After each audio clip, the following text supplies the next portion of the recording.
Here we go. Hold your ears, folks. It's showtime.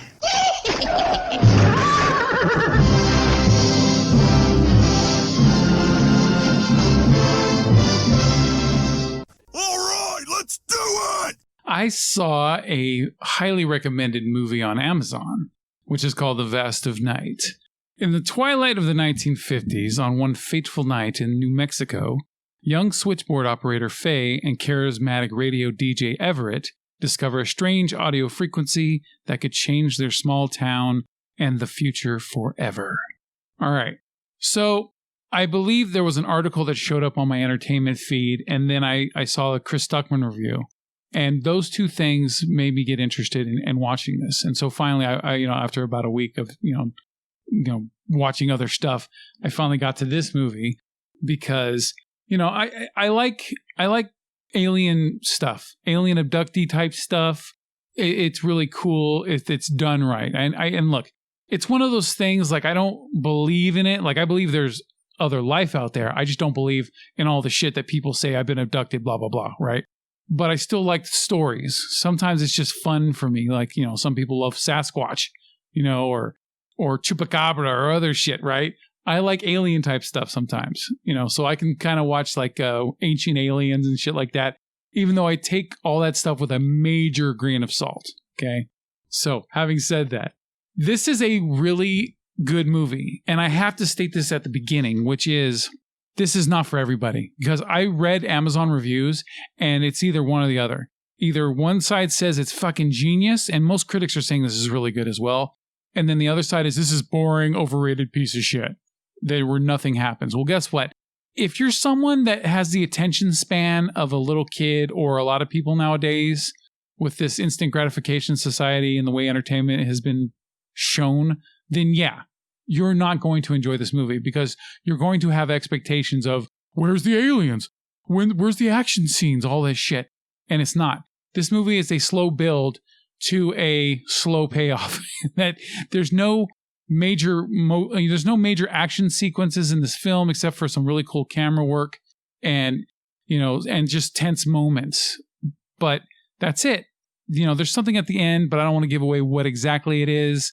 But even that isn't like Independence Day style type shit, okay? It's people that don't like this movie are the kind of people that should be watching Lego Movie Part 2 or Trolls World Tour or some shit like that. This is not for them. If you're listening and that's what you like, this movie is not for you. But for someone like me who can appreciate slow burn and good storytelling, I really like this movie. This movie is only an hour and a half. It's about 85 minutes before the end credits start. It's done on a $700,000 budget.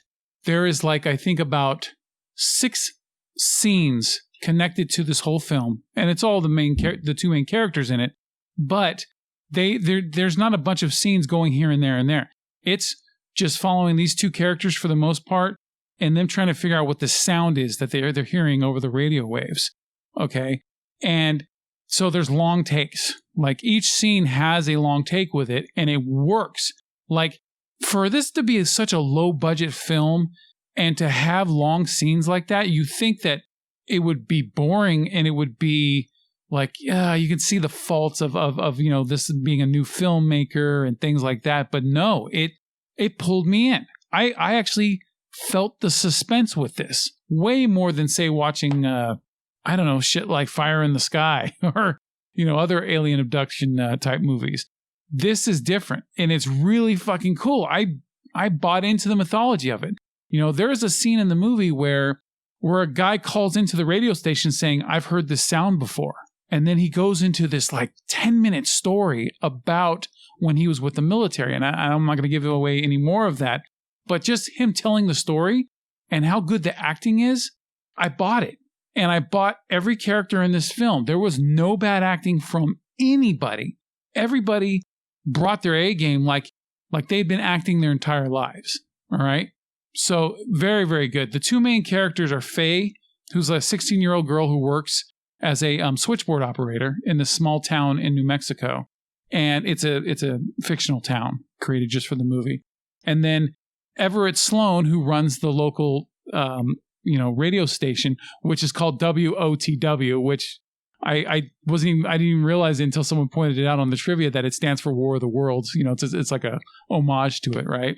And this is what this movie is like. It's kind of like an episode of The Outer Limits and The Twilight Zone, and the way it's presented and the way it starts with a slow pan into a television, and it starts off as an episode of this show called The Paradox or something like that, and then all of a sudden it becomes the movie itself. And there's this one scene where it's this long take where I found out that they put a camera on a like a moped or some shit, or like a scooter, and it goes from one part in the town all the way to the other part, and it's like a mile and a half or something, and it's done so well, it just pulls you into the movie. And yeah, like I said, this is not one of those movies where if you're expecting something big to happen, you're going to be disappointed. But if you like good storytelling, good acting, and you don't set the bar too high in expectations, to me, it was a satisfying movie. Even the way it ended fine. I was good. I was happy with this shit. And if this guy who directed the movie, all right, Andrew Patterson, if this is how good he is with just a $700,000 budget, imagine what this guy can do with a $10, $50, $100 million budget. You know what I mean? This is really good. The cinematography is top notch. Everything is top notch in my opinion on this film. It's not perfect, but it's close enough, especially like I said, with all of the limitations that this film does have. So The Vast of Night is available on Amazon, and like I said, I do recommend it if you're a slow, patient person. But if you like flashy lights, nope.